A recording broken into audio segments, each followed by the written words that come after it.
Okay, we're going to be on page 66. We're going to talk about Ashrei.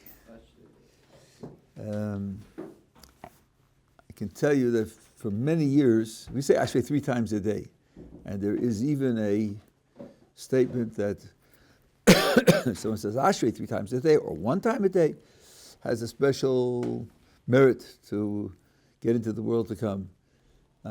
For many years, saying Ashrei was painful to me because it was just a jumble, one thing after another, no order, no development, no clear emphasis or subject. It was just, I'd say 3 times a day, and feel it, you don't know what you're talking about, was very painful. And I expressed this to my oldest son, and he said, why don't you take a look in Rav Hirsch? Now, Rav Hirsch, among other things, has a whole commentary on the whole of Psalms. So I looked into it. It was like a revelation. I think I understand about 80% of Ashrei now. I understand the general structure. I understand where it's going and what it's accomplishing. I have a couple of other sources in addition. And now, when I say Ashrei, I can really be into it. So I'm going to share this with you. And when I say Ashrei, I really mean the 145th Psalm. So the 2 sentences of Ashrei beginning, which are taken from other Psalms, I'm skipping. Now, I'm presenting it the way I present things in order to make it hopefully easier to understand.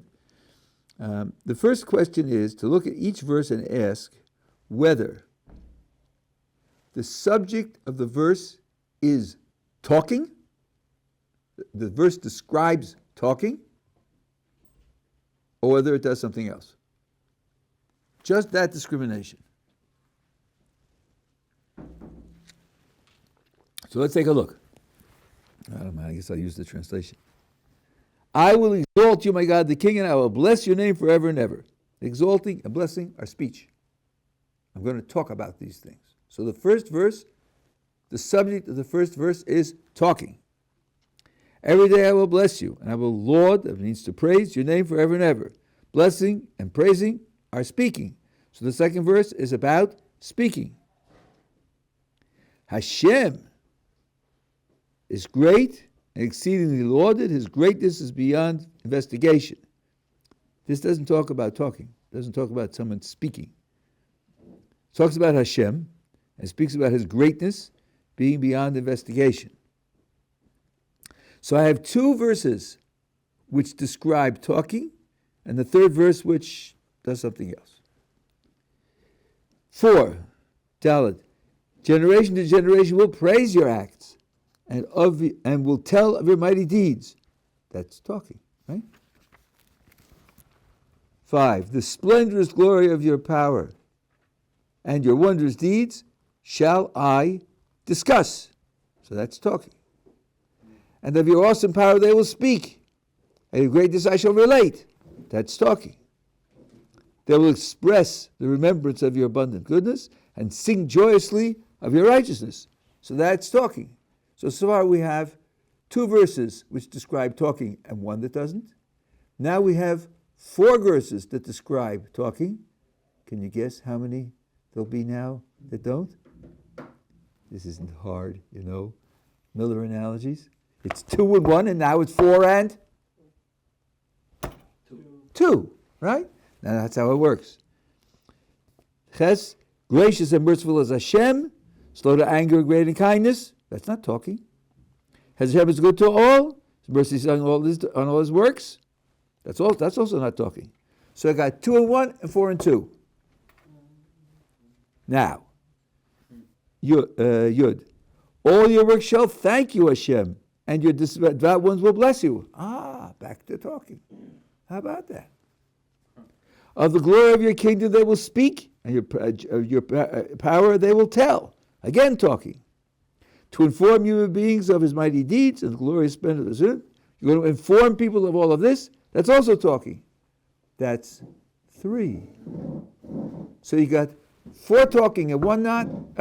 2 talking and 1 not. 4 talking and 2 not. And then 3 untalking. Does that sound like an accident? Does that sound haphazard? put together by 6 editors over 14 generations? Certainly not. 2 and 1, 4 and 2, and then 3 is obviously a planned structure. Okay, now comes a whole long string which has nothing to do with talking. Your kingdom is the kingdom of spanning all eternities. Your reign is over every generation. Hashem supports the fallen, straightens the bent. Eyes of the will look to you with hope. You give them food in the proper time. You open your hand, satisfy the desire of a living thing.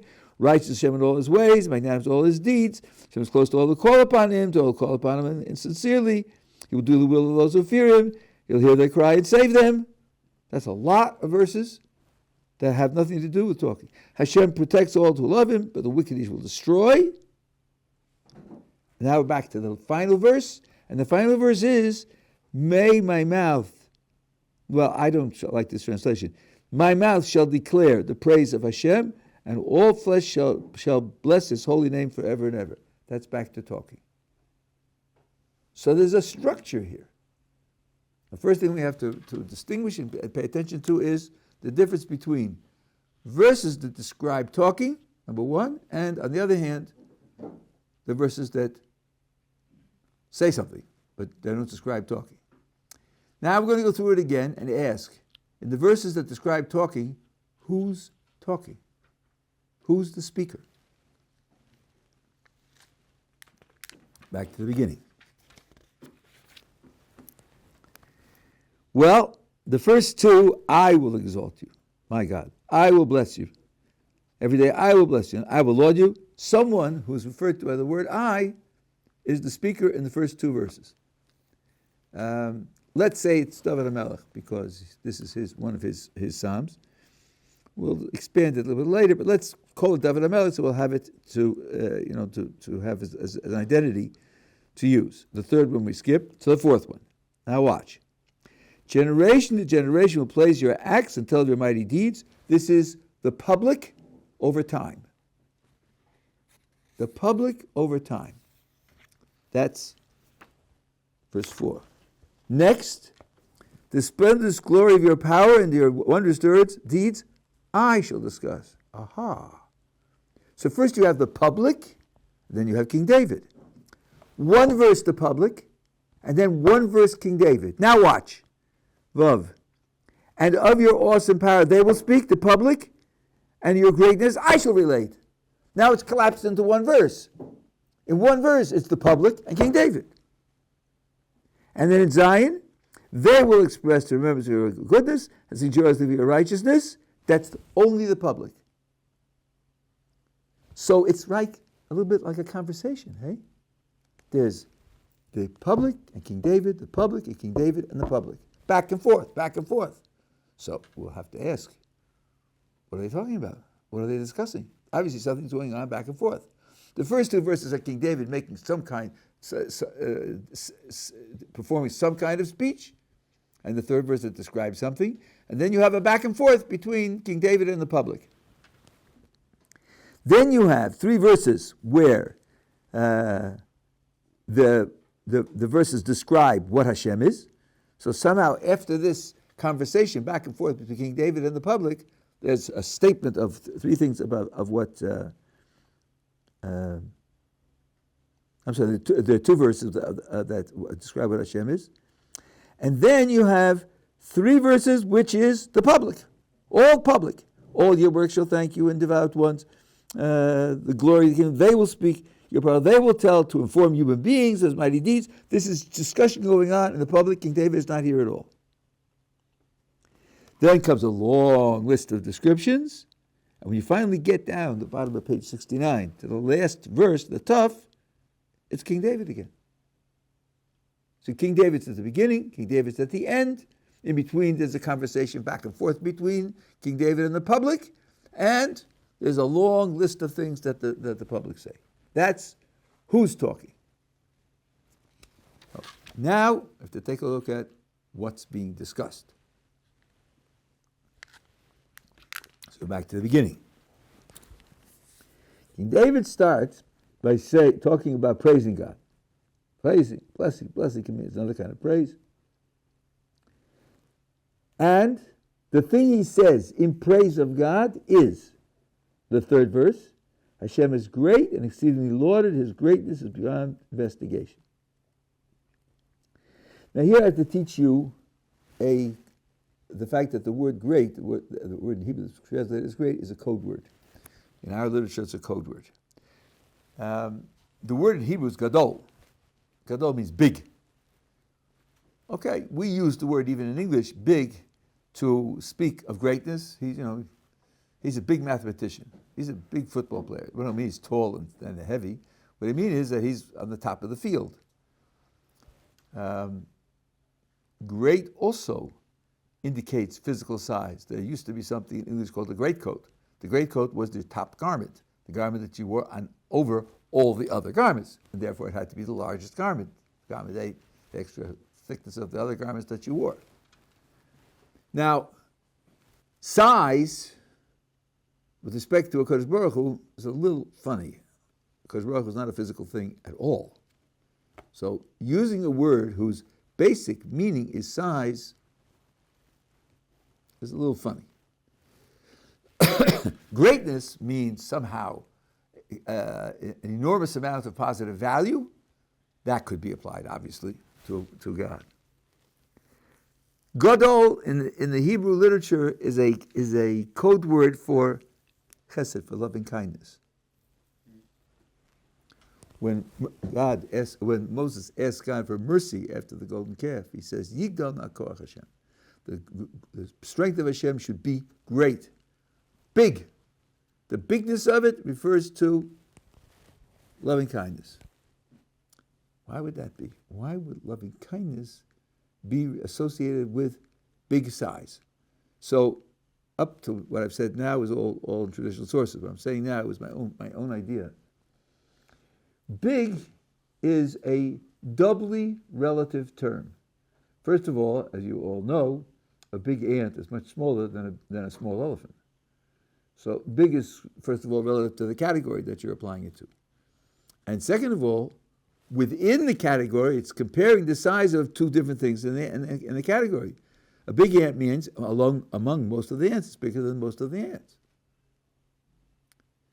Could we have a usage of gadol without any limitation at all, without that relativity built in? Well, imagine this. Imagine a sequence, one after another, that goes on forever. When a 4-year-old, when you ask a 4-year-old, what's the biggest number? And he says, 100. And you say, what about 101? He thinks, oh. Well, it's 1,000. And you say, well, what about 1,001? And after a while, he says, well then, there isn't the biggest number, is there? Because whatever number I say, you're going to say, and 1. Yeah, right. And he gets that at 4 years old, send him to MIT. Well then there's no end. They go on and on. Because every time you can add another one. That's right. That's what Aristotle called the potential infinity. Okay, is there anything like that, according to the Jewish picture, in the real world? Yes, there is. There's God's loving kindness, because the world to come, which is eternal, is a constant gift of loving kindness. So if you measure the amount of loving kindness that God dedicates to the world, it's without limit. Because if you set any limit, there'll be a date at which you're going to pass that limit. It's limitless. It doesn't have any limit, because any limit you pick, because it's a continuing process, means more and more is accumulating over time. It's going to go on forever. This would be big in an absolute sense. It's not within a category, it's not compared to the other items in the category. It's limitlessly big. And I think that's part of why the word gadol is used for chesed. Because Baruch Hu's interaction with the world produces an endless, limitless accumulation of chesed, of loving kindness. At any rate, that is in fact the meaning of the term in Jewish literature, and as you will see, it's borne out by the development of the topics discussed here in the Psalm. Yeah. Is loving kindness like the quality, the only quality with which we could attribute that quality of endless. That's a very good question. I'm inclined to say yes, but I can't prove it at the moment. But it's a very good question. I was thinking of that as I was speaking. I know you only read minds as an avocation. It's not your main profession. But I think it's a very good question. But I think it's true. I think it's true because in the world to come, it's pure loving kindness. Okay, now comes the conversation back and forth between King David and the public. So, generation to generation will praise your acts. Number one, they're praising his actions. Not his Dalit. Not his essence, not his attributes, his actions. And what dimension, what element in the actions attracts them? They'll tell of your mighty deeds. They're powerful. God does powerful things. Lightning, thunder, the sea, the flowing of the sea, 10 to the 22 stars. This is what attracts the public. The power of God's actions. Okay. What does King David do? Okay. The splendorous glory of your power. You people in the public are interested in the power of God's actions. I'll meet you. Power. I'll also talk about power. But I want to introduce you to certain aspects of power which you are not yet sensitive to. Aspects of power that you're not yet focusing on. There's a certain splendor. There's a certain glory in the power. Not just raw power. You know, an atom bomb has raw power also. The glory of the stars, the glory of the sea, right? Those are not atom bombs. And your wondrous deeds shall I discuss, meaning the fact that they created me wonder. They fascinate me. They draw my attention. They draw my interest to investigate and to explain. Not something which you just notice and go on your own way. They draw you in. You know, when Moses saw the burning bush, he could have said, "Oh well, you know, have a nice day," and go on. Yeah, he's pasturing a flock. Well, no, what is this? There's fire there, but there's no burnt wood. There's no ash. Nothing's being consumed. This needs investigation. That's a whole long thing. It's a problem that we've talked about on other occasions. I'm not going to do that now. So King David says to them, you're focusing on God's action, in particular their power. So I will tell you, and by the way, he's on their page, both with power and actions, God's deeds. So he's meeting them where they are, but introducing them how to take the next step beyond where they are. You're looking at deeds with power. I say to you that there's a splendor and a glory and a wonder in the power of the deeds. And you haven't seen that yet. Let's see. That's what he says to them. Do they get it? Do they understand this message? Do they internalize it? Well, what's the next verse? And of your awesome power they will speak. Oh ho!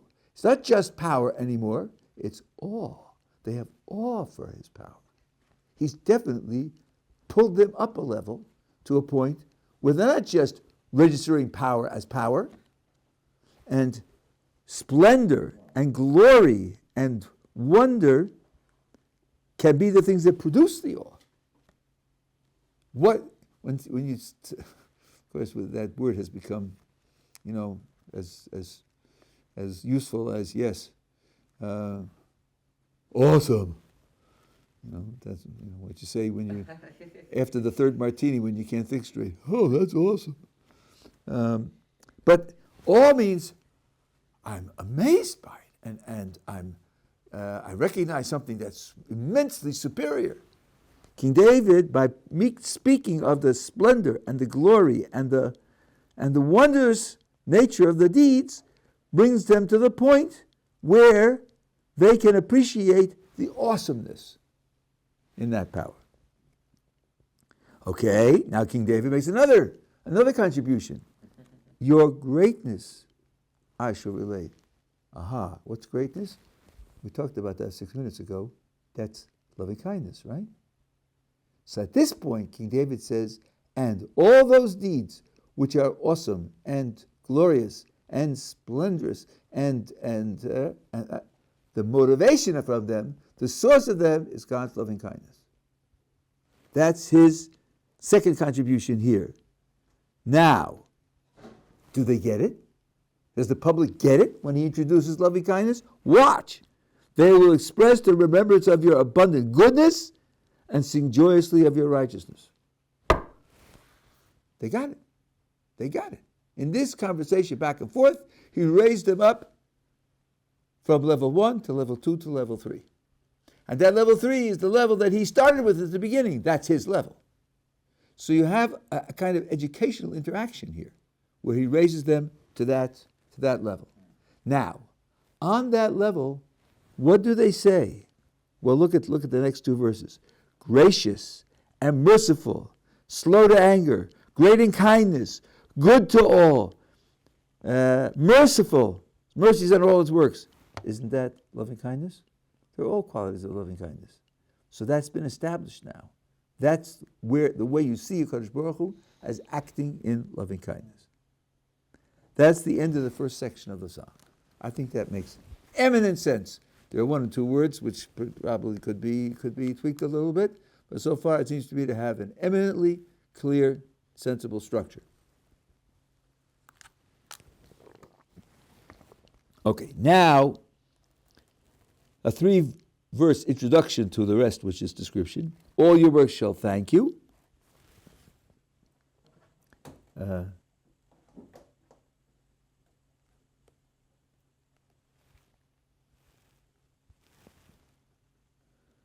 Yes.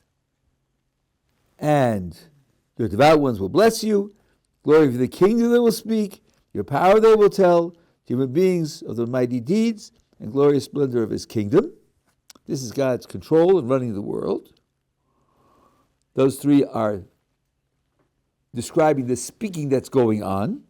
And now we get the speech about God's way of running the world. Let's take a look now. I'll go through it just slightly more slowly to look at the subjects that are expressed here. Your kingdom is a kingdom spanning all eternities. Your reign is over every generation. Okay, it's continuous. What does Hashem do? Well, he supports all the fallen ones and straightens all the bent. The eyes of all look upon you with hope. You give them their food in the proper time. You open your hand and satisfy the desire of every living thing. Righteous is Hashem in all his ways and magnanimous, that means generous in all his deeds. Hashem is close to all who call upon him sincerely. He will do the will of those that fear him. He will hear their cry and will save them. Hashem protects all who love him. Up to here, 6.5 verses, it's all an application of kindness and support and mercy and help. All of it. Since we've established that God's position that we're talking about is loving kindness, all these 6.5 verses are talking about different aspects of God's expression and practice of loving kindness. The last half of this verse, all the wicked he will destroy, that's one feature of strictness. Strictness, judgment, and punishment. So it's 6.5 verses of loving kindness, and 1/14 of the whole, 1/14, 7 verses in half is 14, and one of those is about strictness and punishment, and 13 out of 14 is loving kindness. That's the picture of what HaKadosh Baruch Hu does in the world that these verses give us. So, Dovid HaMelech has raised them up to the point where this is the description of the world that they focus on. Now comes the last verse, and I'm suggesting to translate it differently. My mouth shall declare the praise of Hashem, and all flesh shall bless his holy name forever and ever. This verse answers the question, since King David has, by his interaction with the public, raised them to a certain level, to a certain perception, do they now carry it on their own? Can he retire from the stage and let them function on their own because it's a permanent shift in their perspective? No, it isn't. It's dependent upon him to be the stimulus continuously. That's why the last verse is, the parting shot is, my mouth shall declare the praise, and all flesh will bless him. When my mouth is declaring the praise, then all flesh will bless him. But if I absent the stage, or someone who fills his role, someone who fulfills that function, they're not going to have it on their own. It isn't a permanent acquisition of the public. The public has to be inspired at all times to be able to reach this level of perception. That's the second large message in the psalm. Now, you had a question? Yeah, why does only David and Melech have to assume this role? I just said not. I said David and Melech, or someone who will play that role in every generation. I just said it doesn't have to be. There's a trick in listening to a lecture. When you think of your question, while you're waiting to be recognized, you have to also pay attention to what's being said. And it's not easy. It's like people who take notes. Taking notes at a lecture is very hard.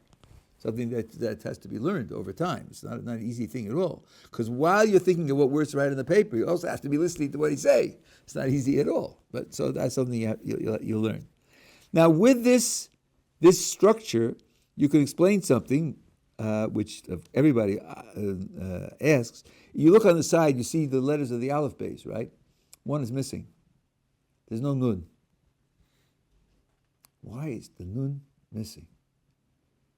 So the Gemara answers this question, but I find the answer very enigmatic.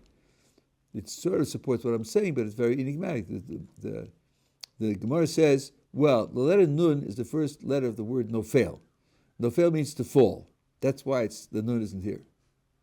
Oh, really? Well, why not use the Nun and use the word Notain, which means to give? Why does it have to be Nofel, which means to fall? Who said that's the only word with Nun that can be considered here? Right? The Gemara doesn't explain, and I didn't see an explanation of it. I happened to be waiting for Mincha in Boston where I daven, and I picked up a sefer from the table, and it turned out to be a commentary of the book of Psalms by the mashgiach of the Chibina Yeshiva, which means it was written, I guess, 50 years ago or 60 years ago. He said, this is of Psalms. Let's look up Ashrei and see if he explains why the Nun isn't there. And he does. And he gives a very, very interesting explanation. So let's take a look.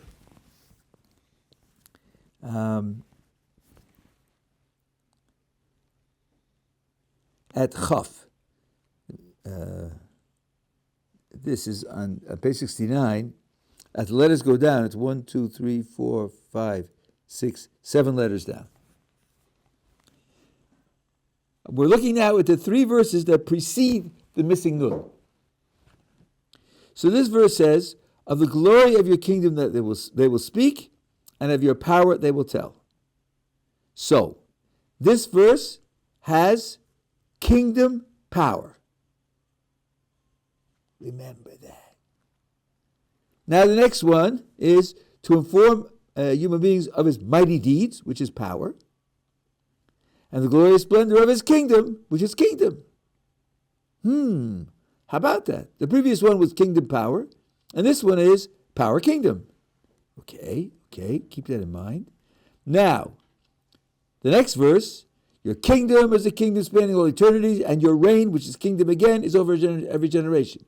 So this one is kingdom. Can you make it work? Kingdom power, power kingdom comes next. Power, right? Power. The word for power in Hebrew is gvura, and gvura means strict judgment, strict accountability, punishment for failure. So what did King David do? He set up a pattern, and the pattern, if it's followed out to the end, you should have a verse about judgment and justice and punishment and failure. That's why the Talmud says that if there were a nun there, it would be no fail. You're failing, because that's the subject that belongs there. And what does King David do? He skips it. Skips the whole verse. What is he telling you? I set it up so that the verse that goes here should be a verse of judgment and punishment, and I skipped it because that's not the subject of this psalm. That's not what this psalm is about. So I set it up so it should be there and left it out to tell you, no, that's not the focus here. That's an explanation. If you see the pattern, it's just like so obvious. Kingdom, power, power, kingdom, kingdom, it's got to be power, power. Anyway, that, I think, what the Gemara says and what I just told you verifies the idea that the subject here is really loving kindness. That's the subject that's paramount. Okay, now having said that, I want to focus on the one verse, which is the most important verse in this psalm, and the most important verse in this whole section of psalms that we say before Baruch Hu, as you have in the little box next to the pay. Concentrate while reciting the verse. You open your hand. It is customary to touch the arm tefillin. The first half, the head tefillin, say the other second half. This is a very important verse.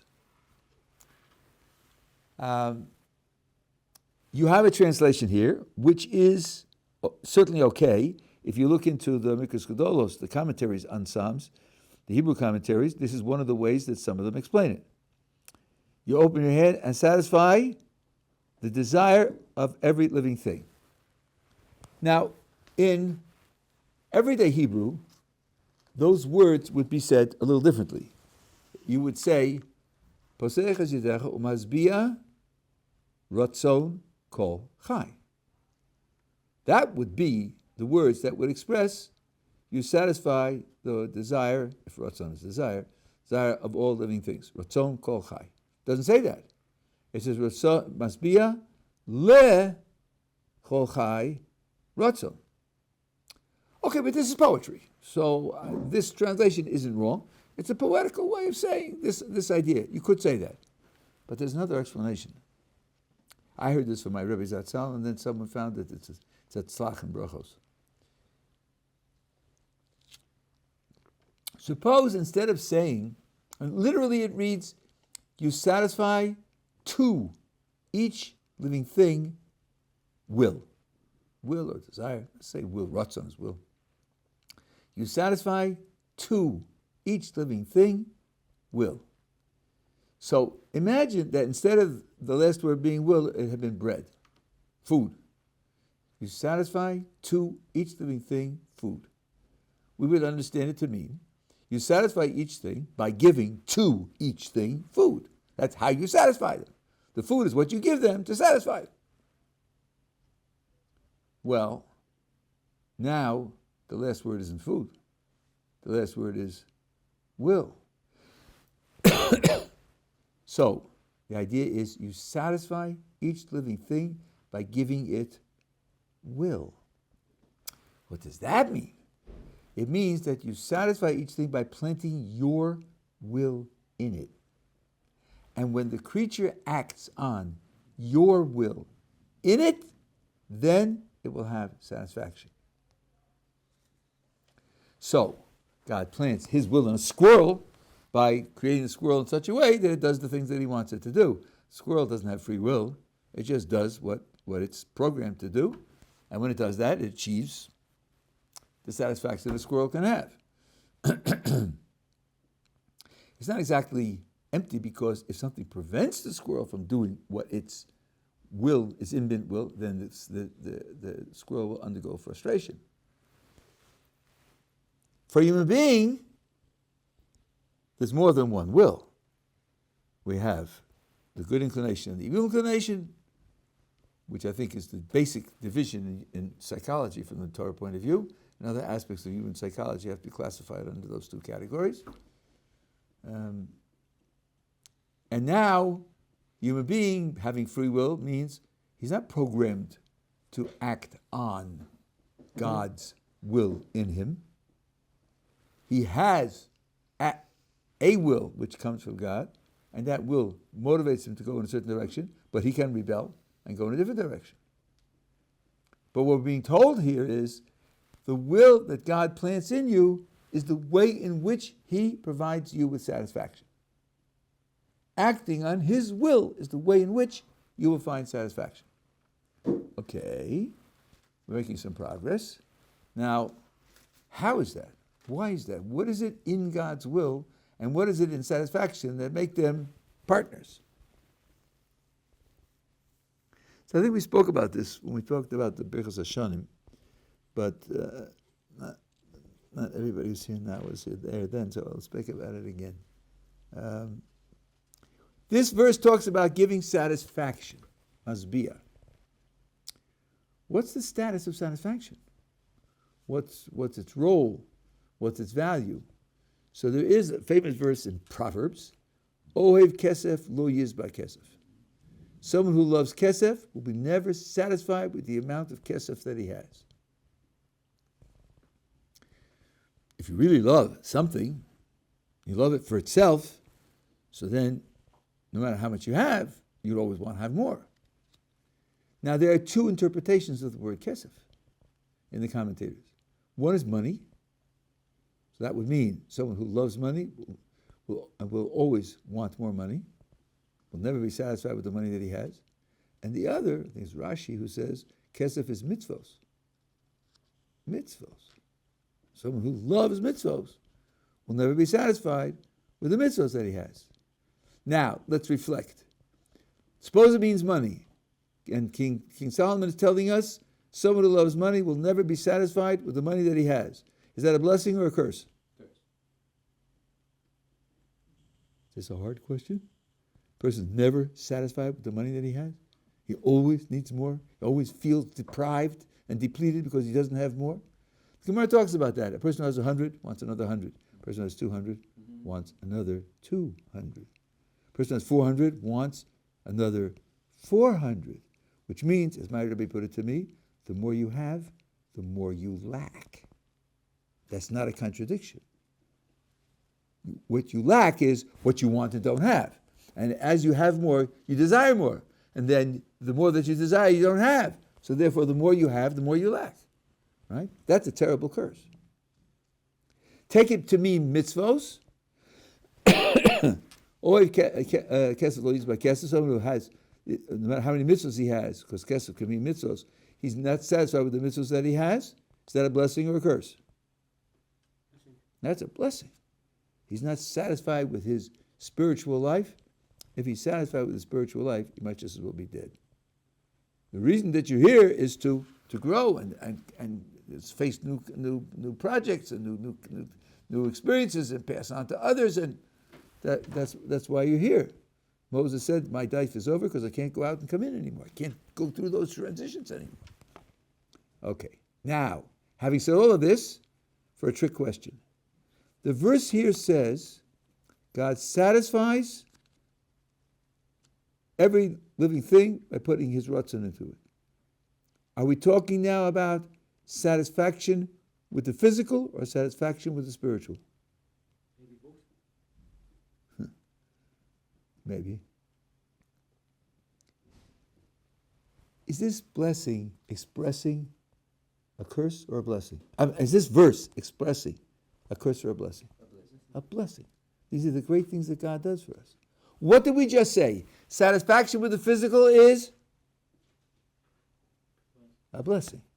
Satisfaction with the spiritual is a curse. This verse says God's satisfying us. And that satisfaction is something He's doing for us. It's a good that He's giving us. So it's got to be talking about satisfaction with the physical.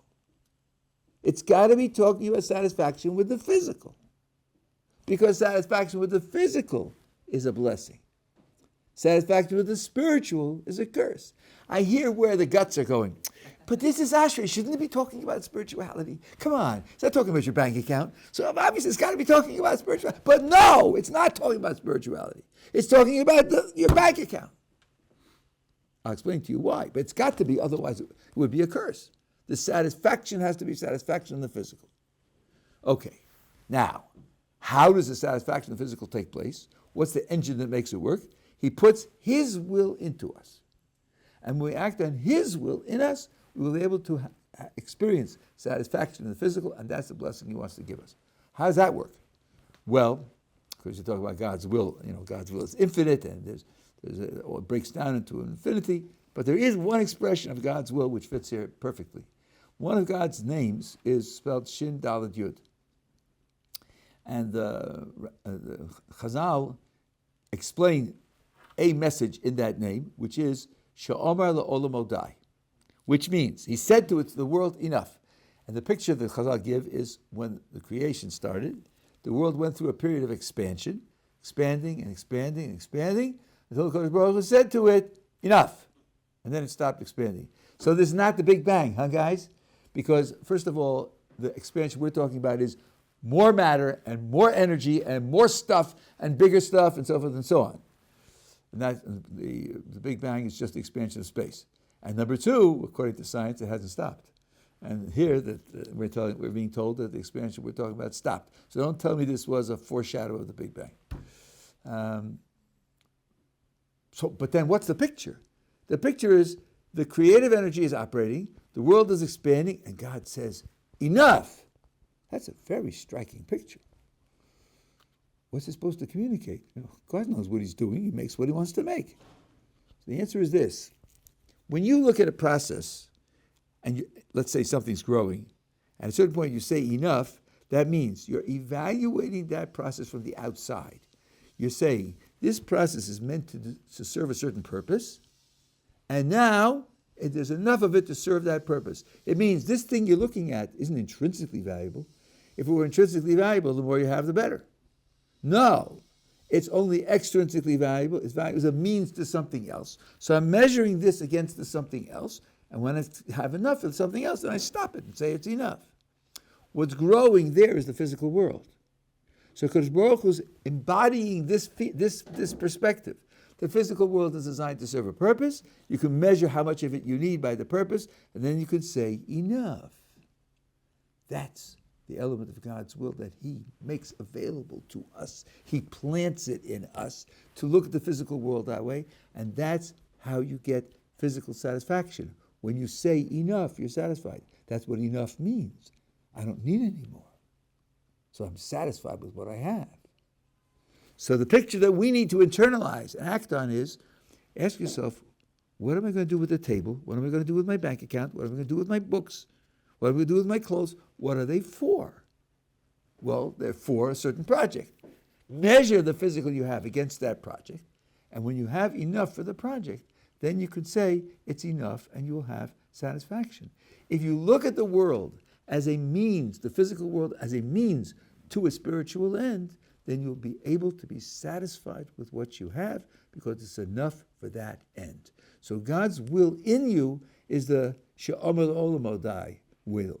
The will that says, I'm looking at this as a purpose for that spiritual purpose, and therefore I can draw a line and say enough. And then I will have satisfaction. That is a way of explaining Mazbia le Chol Chai Ratzo. Yeah. How his will that he chose to stop the world from growing manifests himself as in us. Well, as our yeah, but you're only saying half. His will to stop it from growing is not because he ran out of resources or because other things to do. It's specifically because the physical world is made to serve a spiritual end, and he's measuring the amount of the physical world against that spiritual end. You could have a dozen different reasons for stopping something. It's not just stopping something. It's the way and the purpose for which he's stopping it. He's stopping it because it's enough. After all, let me just point out, I mean, when you think about a chazal, then after a while, you figure out, oh, that's why they used that word. But you have to think a lot about it. He didn't say to the physical growth, stop. He didn't say stop. He said, enough. That's very different. Stop would mean I have another appointment, or I'm bored with this, or whatever it is. Enough means it's supposed to serve a certain purpose, and now this amount will serve that purpose, so I have enough for my purpose. That's what enough means. So the way it stops is enough. And that's the gift that he gives us. If we act on his will in us, we'll also be able to say enough. Now you say, enough for what? Well, he has a purpose for the world. If we absorb that purpose for the world and use that as our judgment about our physical world, our physical possessions, then we'll be able to say enough also. It's the enough that's a crucial idea. Yeah. All right. Sounds like with the pattern that you right now suggested, where in the word, the concept of enjoyment in this pattern or equation? It only will enter into the spiritual side. If enjoyment is part of spirituality, then indeed the physical world providing enjoyment will be a positive feature of the physical world. But if it isn't, it won't be. The question is what you think, how you look at your spirituality. We happen to have a very strong element of enjoyment as part of our spirituality. I have a whole share on that, on pleasure. No, specifically enjoyment in the material world. I'm talking about enjoyment in the material world. Talking about pleasure in the physical world. Because when you said it enough, so maybe the example you gave about money, the person that wants more and more, so maybe enjoying the process of making it, not necessarily the amount. So when you put the enough, you also obviously stop the enjoyment of the process of making it. Well, yes, okay, but I don't see why I don't hear that as an objection to anything. That's right. That's why he never has. He may enjoy the process of enjoying, and then he will never have enough. He'll never be satisfied with the amount that he has.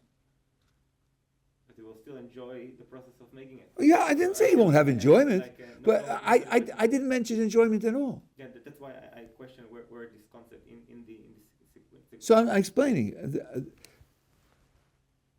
Enjoyment, like everything else in life, has a role if it's part of the spiritual goal.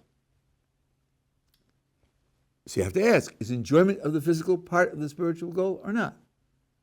It happens that it is. So then it has a role to play. If it wouldn't have anything, then it wouldn't have a role to play. Ask yourself, how about cruelty? Is cruelty part of it? Well, take a look at the spiritual goal. Is the spiritual goal to be cruel to people? No. Then it won't have a part to play.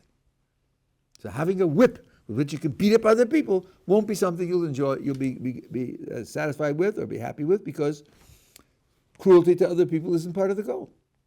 They have to only ask whether it's part of the goal. As a matter of fact, it's part of the positive conditions in this world. The word goal perhaps a little bit too strong. It's part of the things that are part of spiritual activity in this world is to have physical pleasure.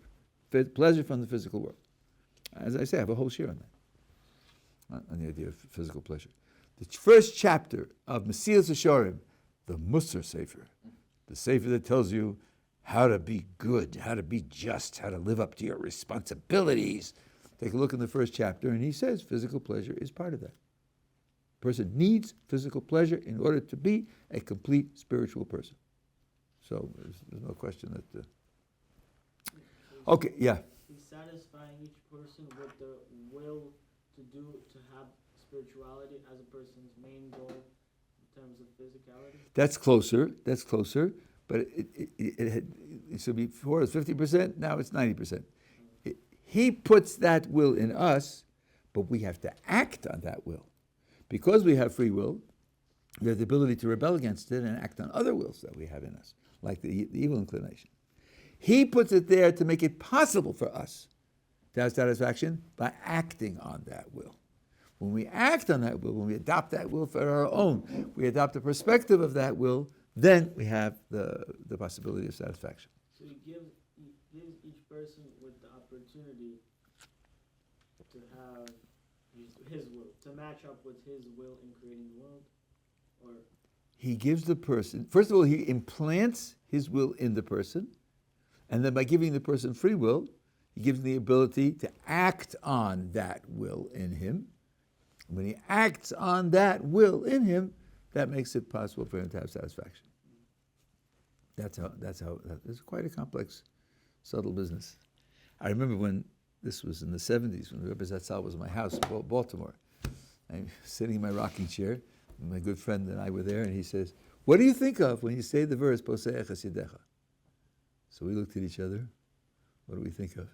He said, "You're thinking about your bank account, and So he said, if you're thinking about it that way, then you're not thinking about it right.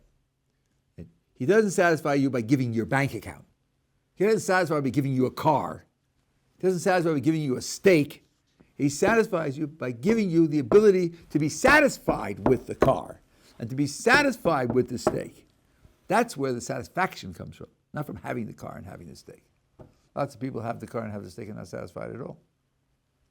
That's what he taught us.